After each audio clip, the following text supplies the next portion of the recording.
അസ്സലാമു അലൈക്കും വറഹ്മത്തുള്ളാഹി. നിങ്ങൾക്കൊന്നും തോന്നരുത്.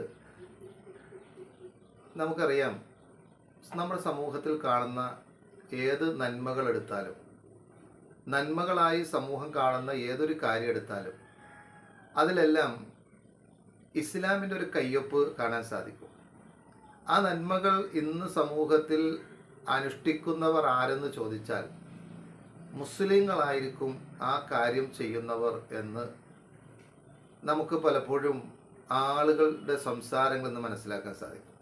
ഇതൊരു നന്മ നമ്മുടെ കേരളത്തിൽ അറിയപ്പെടുന്ന ഒരു ഹൈന്ദവ പണ്ഡിതൻ സംസാരിക്കുന്നത് നിങ്ങളൊന്ന് കേൾക്കുക. മലപ്പുറം ജില്ലയിൽ ഒരു ക്ഷേത്രത്തിൽ പ്രഭാഷണത്തിനെത്തി.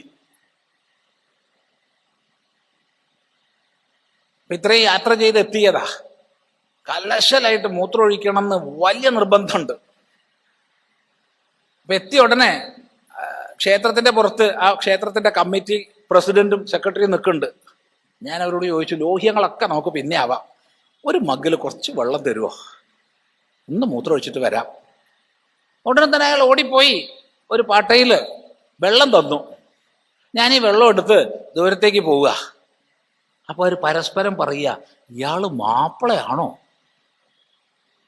അത് ഞാൻ കേൾക്കുക. കേട്ടല്ലോ ആ സ്വാമിയുടെ വർത്തമാനം. അപ്പൊ അദ്ദേഹത്തെ പോലും സംശയിച്ചത്, മൂത്രമൊഴിച്ചപ്പോൾ കഴിയപ്പോൾ അദ്ദേഹത്തെ സംശയിച്ചത് ഒരു മുസ്ലിമാണോ എന്ന് തെറ്റിദ്ധരിച്ചു എന്നാണ്.